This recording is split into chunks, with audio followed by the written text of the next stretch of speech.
শরীফে তওয়াফ করতে ভালো লাগে।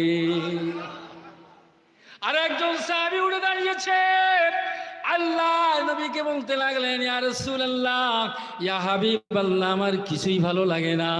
আল্লাহর হাবিব বলেন, বাবা কি এমন মন খারাপ করো কেন বাবা, কি ভালো লাগে একবার আমাকে বলো। আল্লাহর নবী সাহাবী বলেন, ইয়া রাসূলুল্লাহ, আমার খেদমত করতে আমার বেশি ভালো লাগে। না ও সাহাবী, এটা আল্লাহর হুকুম আছে রে বাবা, মা বাবের খেদমত করো, মা বাবের সেবা করো বাবা, মা বাবের খেদমতের যারা তোমার জান্নাত নসিব হয়ে যাবে। ওর মধ্য দিয়ে এমন একজন সাহাবী দাঁড়িয়ে গেলেন, এমন একজন সাহাবী দাঁড়িয়ে গেলেন বাবারা, ওই সাহাবী দাঁড়িয়ে বলতে লাগলেন, ইয়া রাসূলুল্লাহ, ইয়া হাবিবাল্লাহ, হুজুর গো, আমার একটা জিনিস ভালো লাগে, কিন্তু তিনি বলেন নাই দুনিয়ায় আমার কিছুই ভালো লাগে না। সমস্ত সাহাবীরা বললেন, হুজুর দুনিয়ায় আমার কিছুই ভালো লাগে না। কিন্তু আবু বকর সিদ্দিক বললেন, এ কথা বললেন না। আল্লাহ দাঁড়িয়ে গিয়ে আল্লাহ নবী আবু বকরের দিকে লক্ষ্য পড়ে গেল, বাবা আবু বকর তুমি কেন দাঁড়িয়ে গিয়েছো বাবা? ইয়া রাসূলুল্লাহ, ইয়া হাবিবাল্লাহ, আমি এই জন্য দাঁড়িয়েছি, আমার একটা জিনিস ভালো লাগে। কি ভালো লাগে বাবা? ইয়া রাসূলুল্লাহ, আপনার মুখের দিকে তাকাতে আমার সব সময়ের জন্য ভালো লাগে। আন-নাজরুল আলিমুল ইবাদা, একটা আলেমের সঙ্গে নজর করা, তার দিকে ফ্যালফাল করে তাকানো হলো ইবাদত।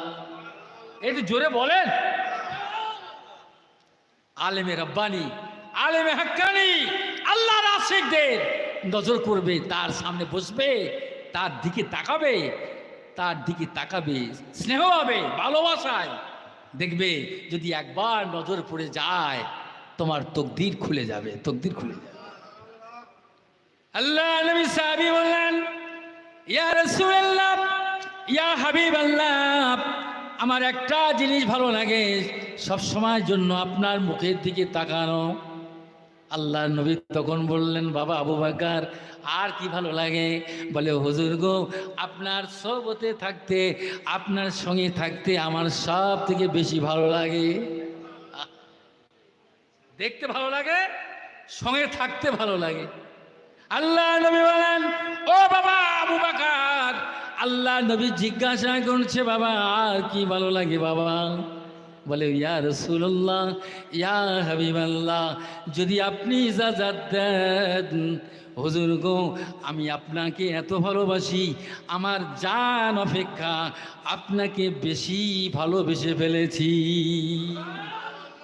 আপনার জান অপেক্ষা, আমার প্রাণ অপেক্ষা আপনাকে বেশি ভালো ফেলেছি। ইয়া রাসূলুল্লাহ, ইয়া হাবিবাল্লাহ, হুজুর গো। আল্লাহ নবী মুস্কি হেসে বললেন, বাবা আবু বকর, আল্লাহ তোমার প্রতি বড় রাজি হয়েছে।